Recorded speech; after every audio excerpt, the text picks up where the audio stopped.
You are rocking in the mix with the best in the business. Who else but the one and only DJ Influence? The UK artist DJ Influence. Take it away.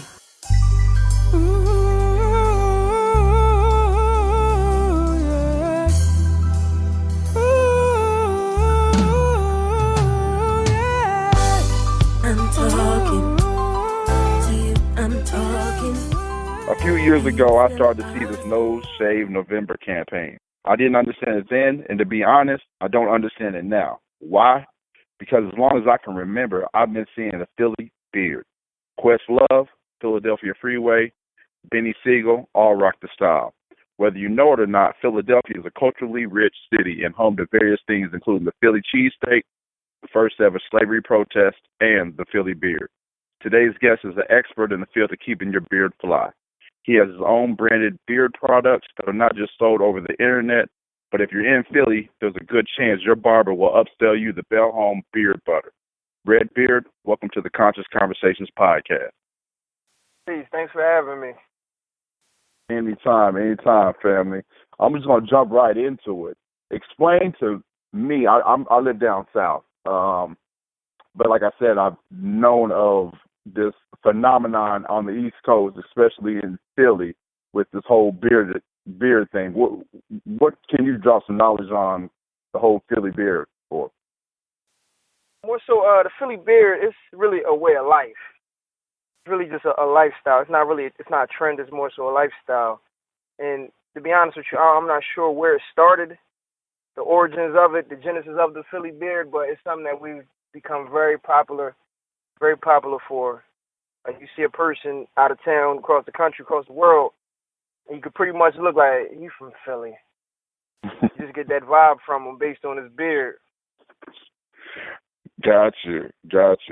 So with that being said, how long have you been rocking or been like it being a way of life for you?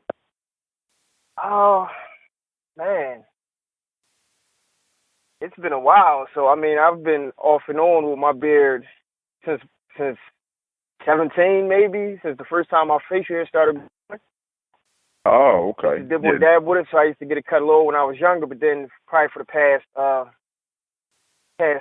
5 years or so, I just wanted to see how far it can grow. I just wanted to really experiment with it, no particular reason other than I just wanted to see how long it could grow. And then it started growing, and the reception from the people was kind of outstanding. It was people really were gravitating to it, and I get a lot of compliments. Just in my daily travels, wherever I'm at, people stop me. Hey, what do you put in your beard? What do you use, and what's going on? How do you get it like that? And at the time, I didn't have the company in line. I just had some products I made in the kitchen, and just was using for my personal. But then I thought about it, like, man, if it's getting this much attention, why not monetize it and also get people the game on how to get their beard a bit more luxurious. Okay. So you basically what you're saying is the whole brand started from you getting noticed about your own personal beard and you grooming it yourself, and then you noticed that there really wasn't products that you could promote like this. So there was a lane that was open and it's like a light bulb, and I said, well, why don't I go ahead and mass produce what I already do for myself and start selling this product? That's exactly what happened. Like, certain products, they would have too many chemicals I didn't understand. So I was just confused. Am I putting this this close to my face if I don't even know what this chemical is? So I figured, well, let me just provide a service for the culture, something that's more relatable, more natural, where it's not anything unnecessary inside of these products, just to have something inside of the products. Okay. Now, when you first started dabbling, doing it for yourself before you even started the brand, and you were just kind of taking care of your own, you did some research on it? Like, how did you know, like, what to put, what products, or were you just kind of trial and error, or how did that go about? Well, I mean, at first it was trial and error, as far as, like, I used the more commercialized products you find at, like, beauty supply stores and things of that nature. But then I started looking like, let me try something more natural. When I became a bit more knowledgeable about certain aspects of life, I wanted to cut out certain things out of my daily diet. So I figured, well, be a better person if detailing my diet better, but not my skincare also.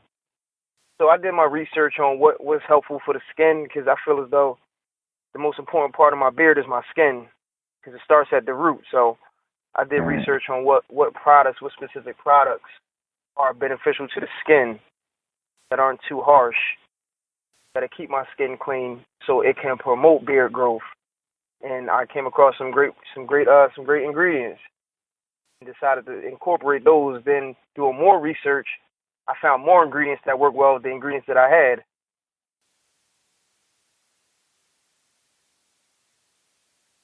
Okay. I see exactly what you're saying.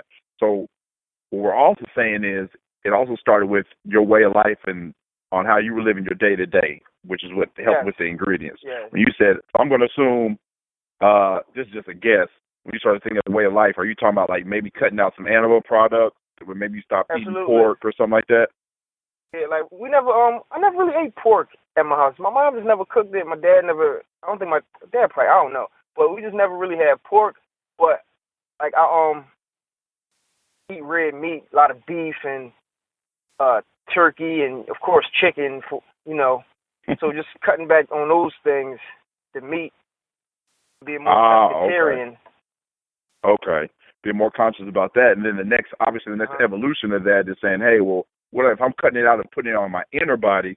What do I look like putting it on my outer body? So boom, Absolutely. That makes complete sense. So the whole evolution part of it, which gets you to where you are now. And I got to be completely honest, your packaging is A1. The logo, like how did you, Thanks, like man. did you go to business school, or did you, where did the business mind come from? Really, to be completely frank, I mean, it came from the streets.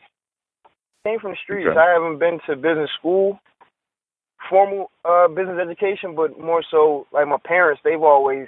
I'm the last of my brothers and sisters that were born in Jamaica. I'm originally born in Jamaica. Came here when I was 3 years old. So I'm the last one that was born in Jamaica of all my siblings. So my parents being immigrants, all they had was a hustler mindset. So it started with them, just seeing them do things. My mother, she'd been in the restaurant business, owned a home restaurant past maybe about 17, almost 20 years. Oh, wow. So it stems from them, just that the entrepreneurial spirit just passed down from them. And then also too, I really it was hard for me to work for other people. Just the restrictions that other people in positions of power in the corporate world will put on an employee, where you would have to beg to go to a baby shower on a Friday, or you know what I mean. You have to ask permission. Sure. I didn't really agree with those things. Where I needed man, what does he know more than me, or what does he do better than me that I can't have my own business and empower myself and my people? So it was more so internally, where it's like, man, I got to do something for myself. I can't keep working for these people making everybody else rich, and just get rid of me at a drop of a dime, and I have nothing to show for it. That makes complete sense, brother. Complete sense. Now, to kind of ask a couple other questions about immigrant, being family from the diaspora, and so your family comes over here with a hustle mindset, and you were born in Jamaica, but you've also been cultivated here in America, so you've seen both sides of work ethics from Black Americans that, we have the food stamp program, we have the public housing program. Is there a difference in the hustle between the two? I see Nigerians come over and they get right to it. I see Middle Eastern Indians from India, they come over and they get right to it. They get on the grind. They out there on the corner in the bodegas. They got they selling socks. They selling whatever. They don't mind. I'm in down south. They own majority of the gas stations. The East Indians, majority of the gas stations, and majority of the liquor stores. And I've had a couple conversations with a few of them, and he's like, "Oh no, I'm only me and my wife work here, from open up to open down. There is no 40-hour work week. We grind to get what we were trying to get, and then we leave this for our children or another family member, and then we go build an empire doing something else. Would you agree with that from what you've seen? And then kind of compare that to the typical Black American without necessarily as much innovation and hustle, if that makes any sense. I agree 1,000%.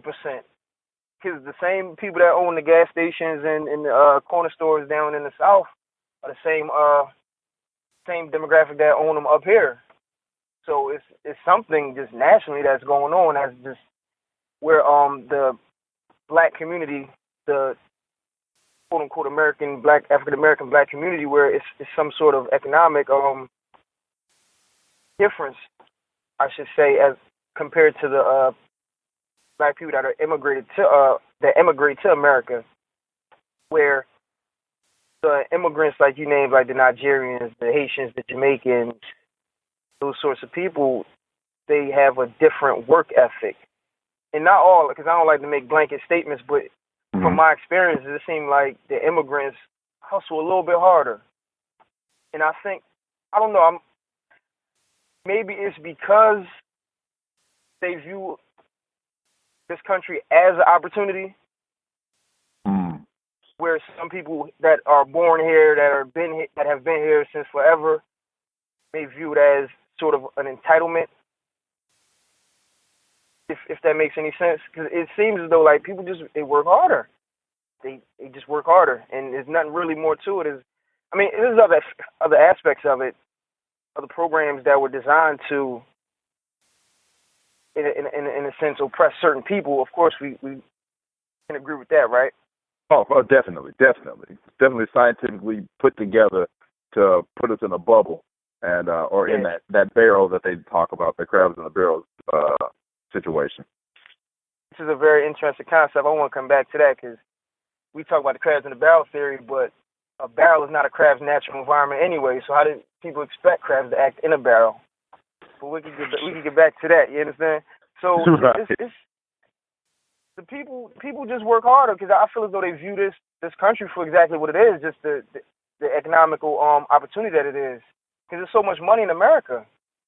So much money. Yeah. If you think about it, I tell people all the time, like, there's so much money in America that's on the table, that the crumbs that'll fall off the table are a few millions.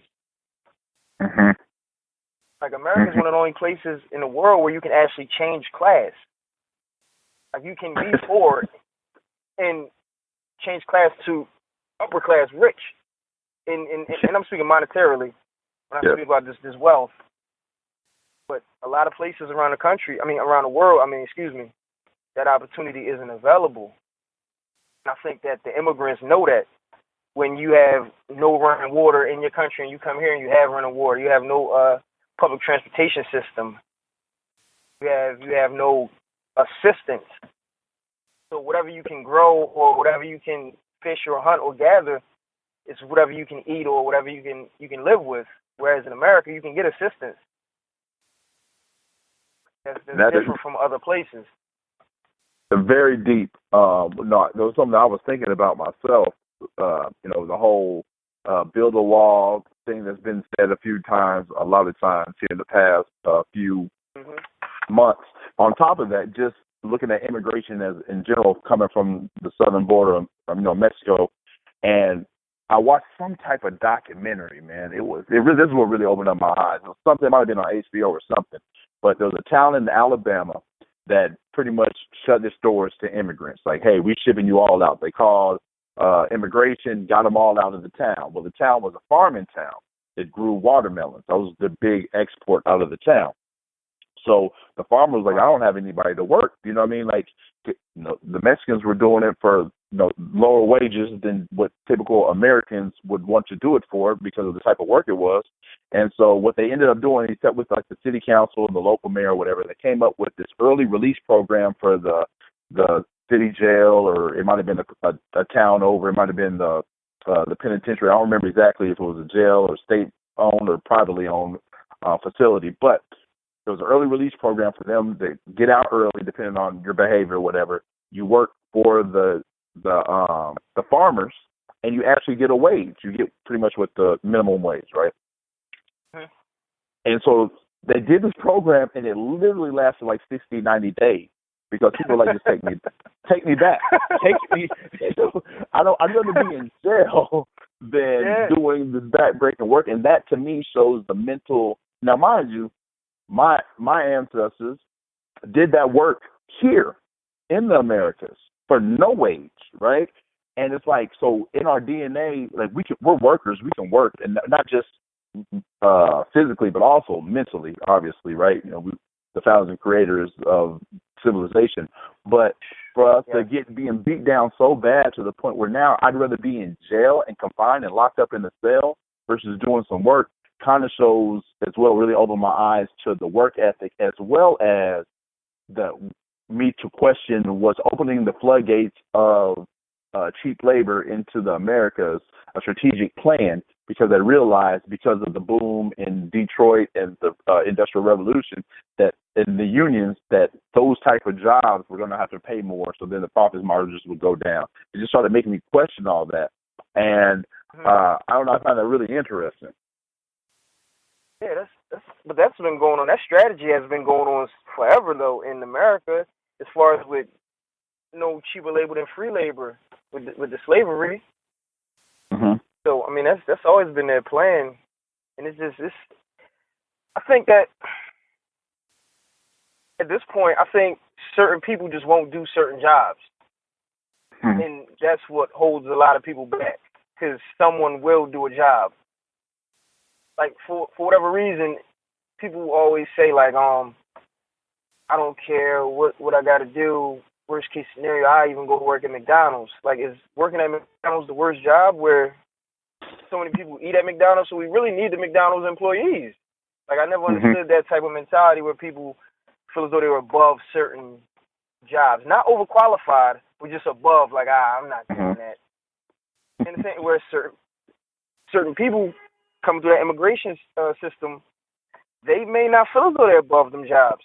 Like, they may look at it like, man, I'll feed my family with this $150 a week, because I might have made $150 in a year. Right. I'll be able to feed my family. It's just a mentality. Definitely. I'll be able to feed my family and send money back to my family, my extended family back home, and they'll strategize on being able to live here without being in poverty. You know, they'll live four family members into a household.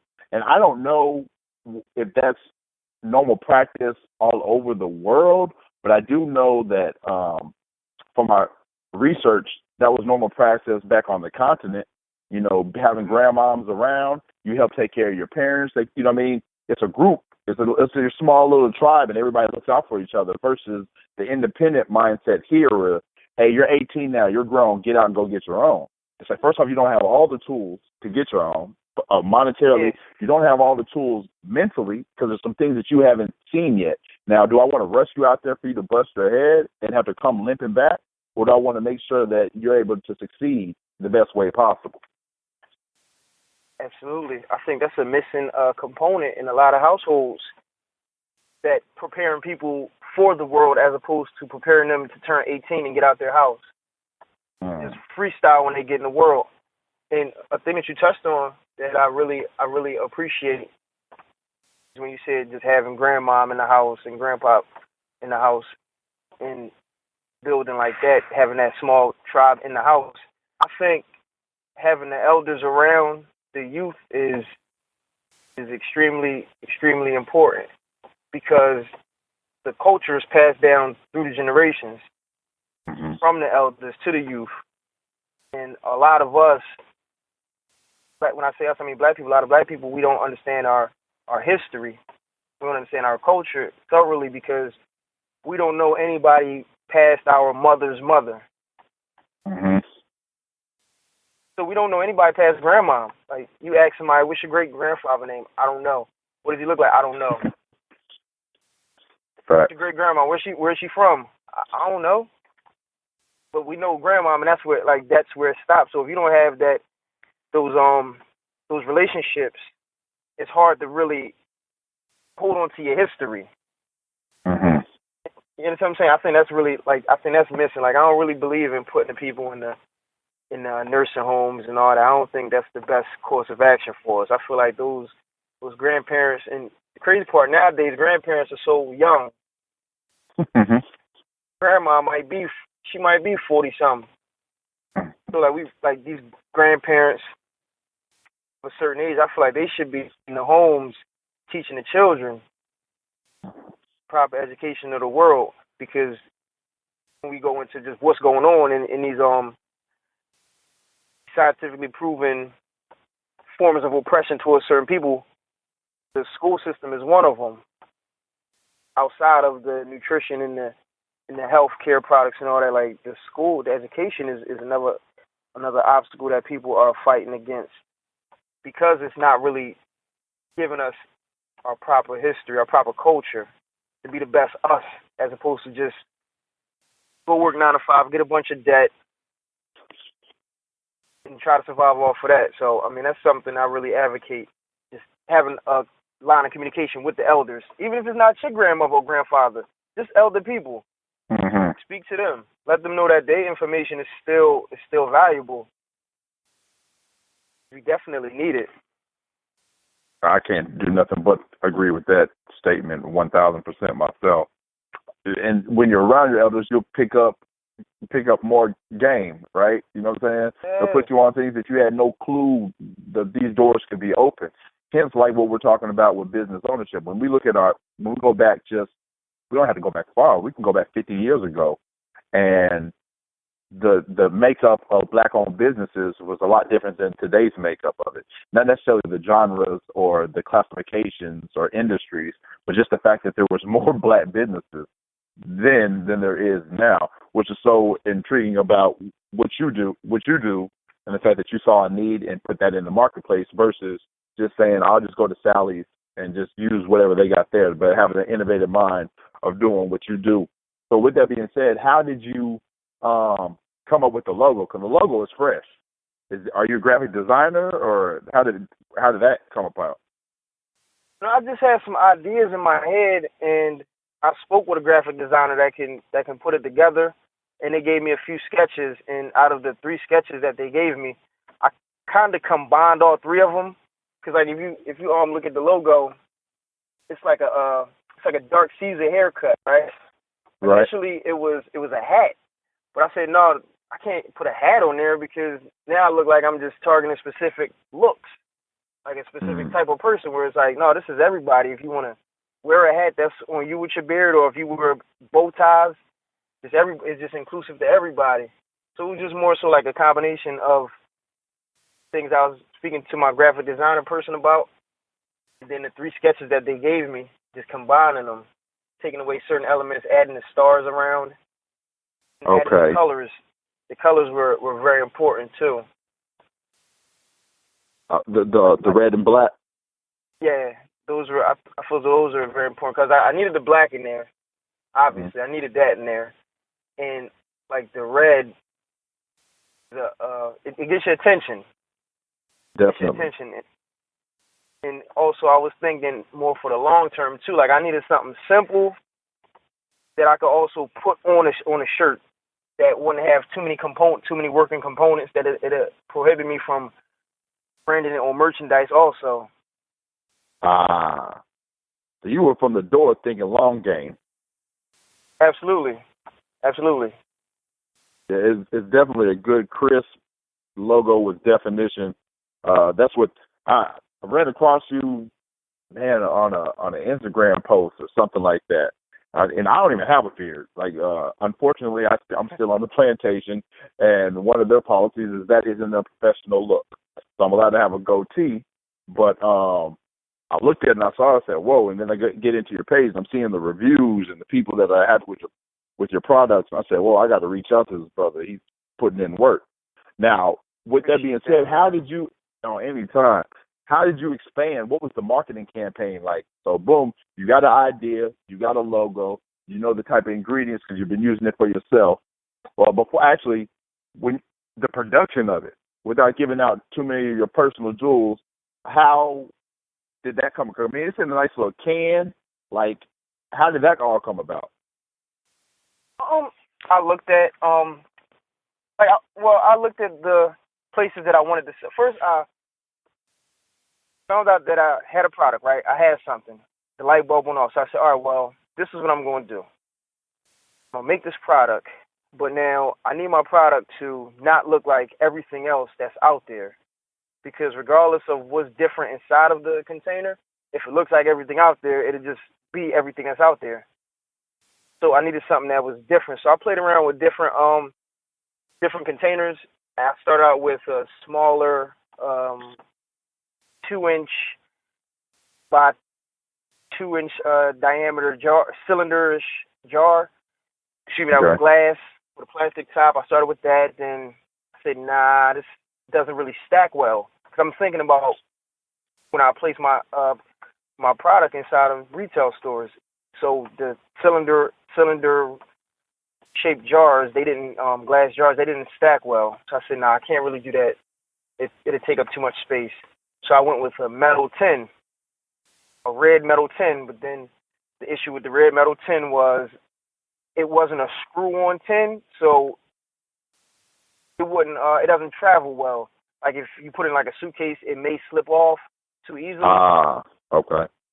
So I was conscious of those elements also. So I said, you know what, I'm gonna just go keep it classic and get a small, low-profile plastic container, plastic jar that's thin, but it's large enough to contain enough product, and it has a screw on top. So now the traveling part of it is in play, where you can travel with it because it screws on, and then also the plastic of it is durable. So if it drops off of your sink or rolls down the steps or whatever the case may be, it won't break or anything like that. So it was more so trial and error and just figuring out, like, you know what, I'm gonna keep it somewhat translucent, transparent, in a sense, so that the customer can feel comfortable looking at what they're gonna get. Okay. Because it has a freshness seal on it, so they come sealed, but also you can see through the jar. So now you can see, okay, this is what's in there, as opposed to you buying some mystery mix where you really can't even read the ingredients anyway. So now you're just guessing. Right.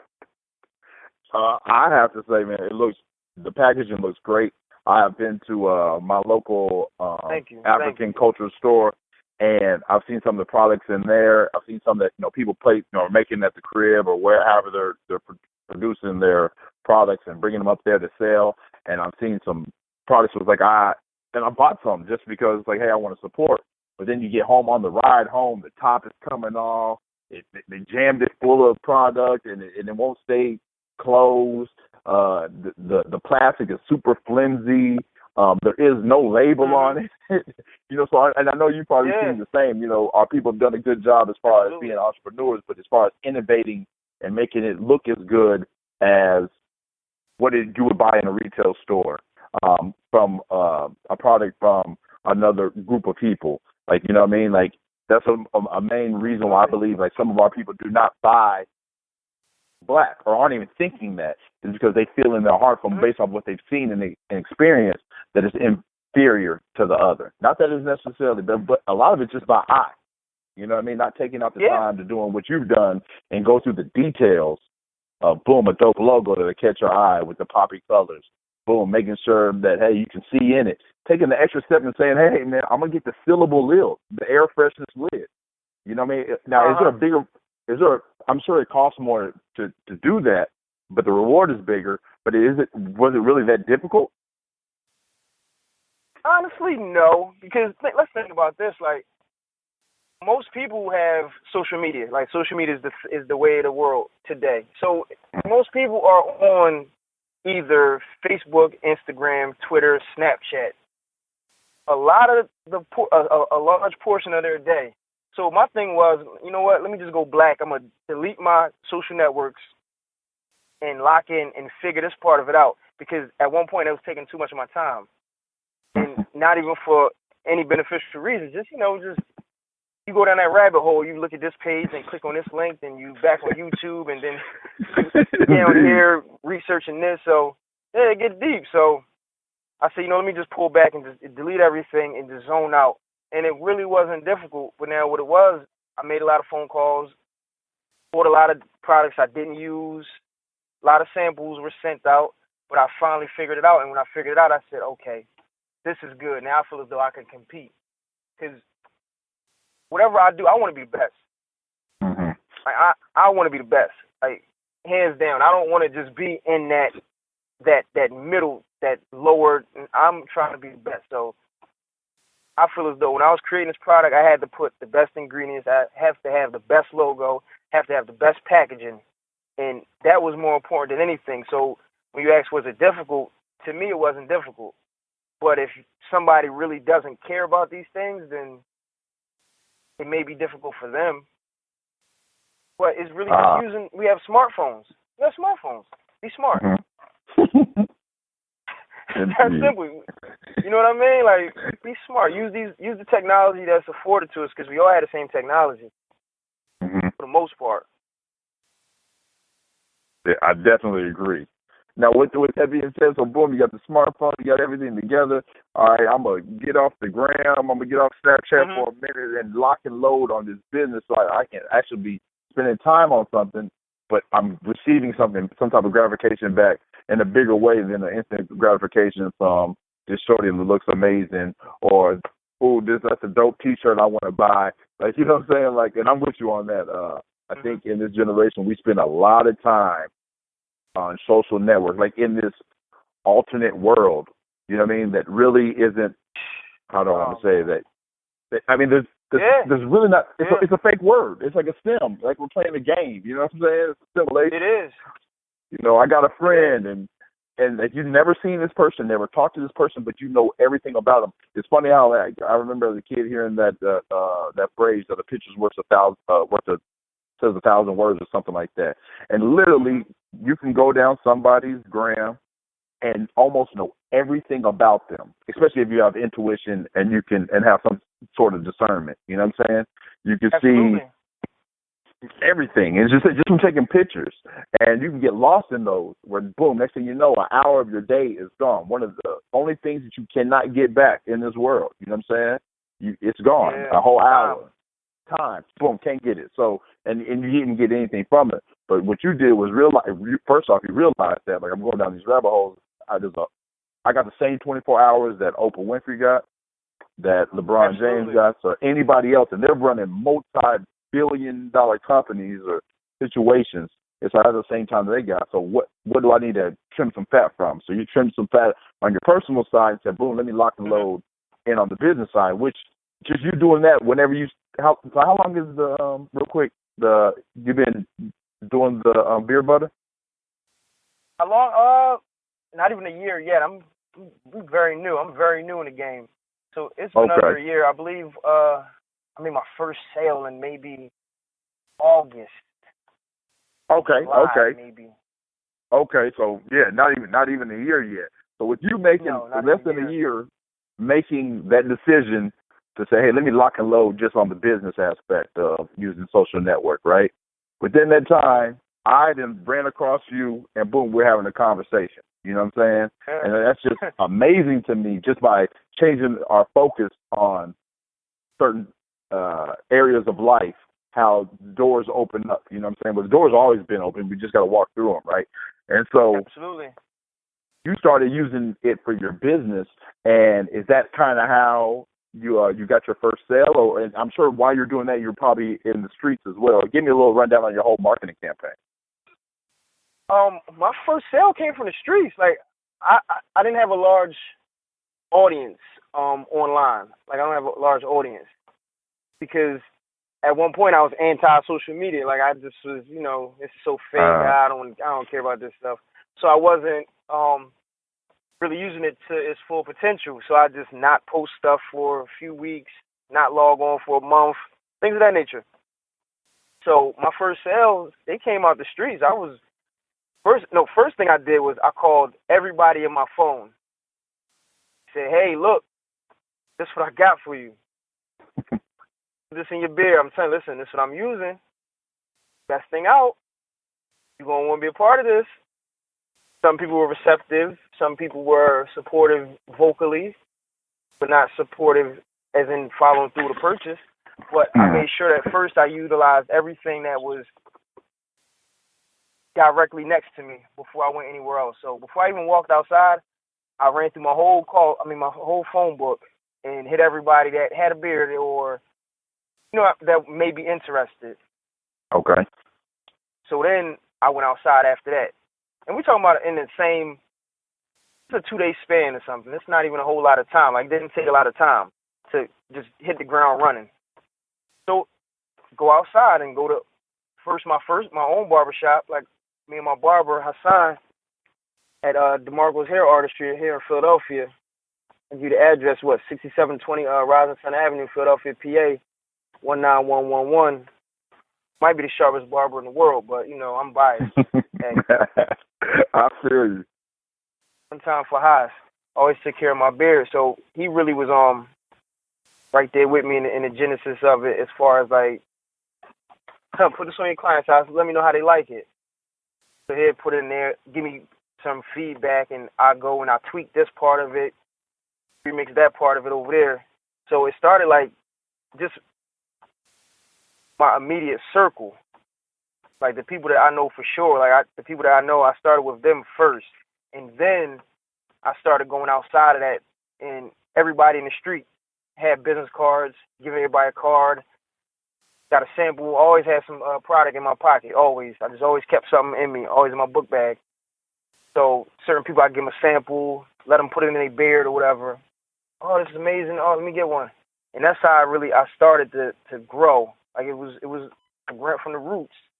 Like I didn't have like a big market budget. Like I didn't have that. Like I didn't just put up a billboard and, so started there. And then it just so happened that there was a Black Business Expo here in Philadelphia. Around, I think it was around, like September, October maybe. And I got a lot of contacts from that expo, and just kept pushing. I just kept pushing. Just maintained my relationships. Just always kept good relationships with people. So it really wasn't about just taking their money. It was more so building a relationship with them because everybody has something to offer. Mm-hmm. Like you may have a beard, but you have a podcast that has XYZ amount of subscribers and listeners. So it's more so about the relationship as opposed to me taking this, whatever I'm going to charge you for, whatever products that you buy. You understand what I'm saying? So now we can go and we can cross-brand things where podcasts will be up on my website to click on the link and go to your website and buy your merchandise and things of that nature. You know what I mean? So it's more so just utilizing my relationships first, and then the other commercial space and things of that nature came about. Just start. My mentality was always just start wherever you are. Start wherever you're at. So really, we ain't got no excuses. So if a brother or sister is selling their jewelry, or they got their own T-shirt line that they're putting out, there is no excuse. You don't have to have this big budget. You don't even have to start with a big following on social media. You just explain that you went down your phone list in your phone. These are personal people that you know. I have your personal contact information. I heard somewhere that your network is your network is your net worth. So boom, you just hit your network. You know what I'm saying? Boom, let me hit you up. You get first off, you get out of that, you get some feedback on your product. You get some reviews, some early reviews. You know what I'm saying? Boom, take this picture. I mean, cause I go down your Instagram and I see tons of reviews, people that are holding up the can, people that are happy about the product. So you get those from intimate people that you know, which helps, I would assume, boost your confidence on the early side. So it's like, dang, okay, this will work. Versus, let me just throw up a website real quick and just throw it out there to the world, and nobody sees it. Nobody knows about it. Nobody knows you. And then you don't get a sale, or you don't get a review, or you don't get feedback, which tanks your confidence, which can make you run into a wall to where you decide to say, this ain't going to work, I quit. Yeah, absolutely. You can't quit. You know. Right. But go ahead. No, I want to touch on that point too. Like, I know that social media is real big right now, right? But people can't judge success based on social media because, like, a lot of successful companies don't really have a large social media following. So you might look at a company that's doing amazing numbers in a store, in a retail giant like Walmart, but they may have 300 followers. So you look like, well, I don't want to be a part of that. But in reality, like, they're doing real numbers, the numbers that really count. Like, don't judge success based on social networks, the amount of likes that you get or the amount of followers that you have. Like, don't feel as though that's the barometer of how great your product is. That's not even the case. Like, your product is as great as you make it. Gotcha. Take that energy that you were focusing on, just worrying about that, and utilize that, and hit the streets running. Do it right in your street. Another thing that you mentioned, which I think is ingenious, the fact of it's there. It's in most cities have these Black Expos, right? Or we have one coming up next month in my city, and a lot of times, like up until just recently, I didn't even think about those. Right, you know what I mean? It's not even. It's just something like, oh, they got something going on at the campus, or blah blah blah. It's not something I was even thinking about. But that's what those are. Those again are another networking event. Even if you don't sell the product, you're getting business cards. You're putting your footprint in the marketplace, so to say. Absolutely. And that's the thing too. I had an event 2 days ago. I was at an event. And I was blessed to be able to vend at the event. And it wasn't a large turnout, but I looked at it like, hey, people were here. Like, even if it's 2 people here, that's still 2 potential customers. Mm-hmm. And also, if not potential customers, that's 2 potential relationships that may turn into customers or whatever it may turn into. Mm-hmm. Other resources may be exchanged. So it's more so, man, like, just get out there and network. Be more social. Talk to people. It's okay to speak to people. Right. And I know some people are shy, but you can't be like, I don't know any cool hustlers that get money, so you can't be a cool hustler and get money. That's right. You gotta let them know that you got it. Absolutely. That's dope. That's dope. Well, man, I'm gonna be completely honest. You done knocked it all out and pretty much answered almost every question of mine, as well as I know that your time is valuable, and I once again want to thank you for taking out the time to have this conversation. How can the listeners find you and your work? Oh, if they're in Philadelphia, I'm in the streets, man. You probably run into me running around the city. It's definitely around. I'm definitely around. And anywhere else, even the city, if you don't see me, you can always check me online. That'd be the best bet to get it right to you at www.bellhomebeardbutter.com. That's www.bellhomebeardbutter.com. Get them online. Instagram, Bell Home Beard Butter, spelled the same way, BELHOMMEBEARDBUTTER. Same thing on Facebook, Twitter. I don't have a Snapchat yet. I ain't get into that, but Facebook, Instagram, and Twitter, you can get me. You can reach me. That's what's up, man. Wholesale inquiries, because you are interested in placing the product. Carrying the product wholesale prices. Send me an email, or even hit me on the social networks, or you can just send me an email to bhbeardbutter@gmail.com. That's BHBEARDBUTTER@gmail.com. Also, simply call me. Call my phone, 267-908-3774. Now, I said I was done with the questioning, but then you just made me think of something else. Not only are you running your business and you're doing the retail sales, you're doing the online sales, and having your products in retail locations, but you're also, I can wholesale from you and put it in my city. Is that what you're saying? Mm-hmm. Absolutely.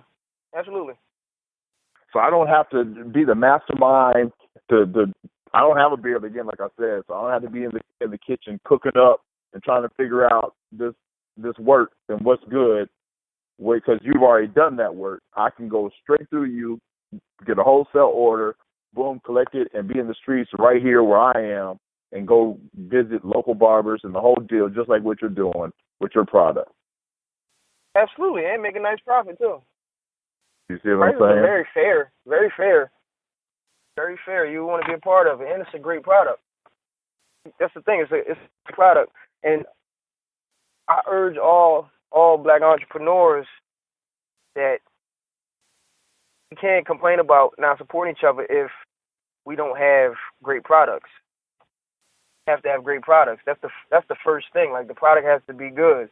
Like, nobody wants to support a bad product from whoever. It doesn't matter if you're next door to me. If you sell me some bad product, I don't want the work. I don't want it. It's not good. It's not a high quality product.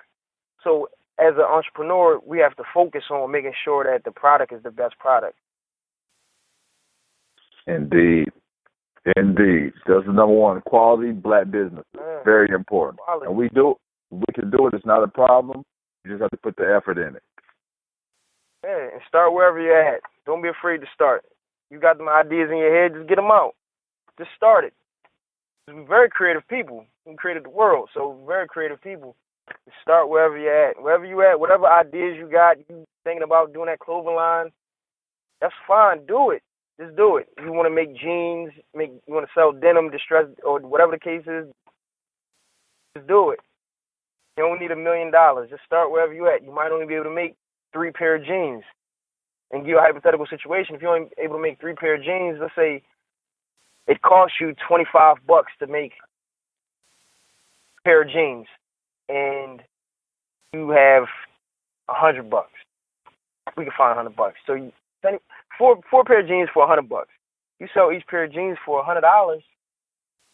Now you can go back and make 24 pair of jeans. So just start wherever you're at. Like, you don't need the big bag to start to get the money. Just go get the money. Go get the product, and then go get the money. It's gonna come. That's simple. If I could paint a perfect picture, I would create you my angel. Exactly right. And let us all remember what sent straight from heaven.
From a perfect scripture, like rain on a good spring morning. The feeling is so uncontrolling. Where would I be if you would leave? Caught in the matrix, lost in between.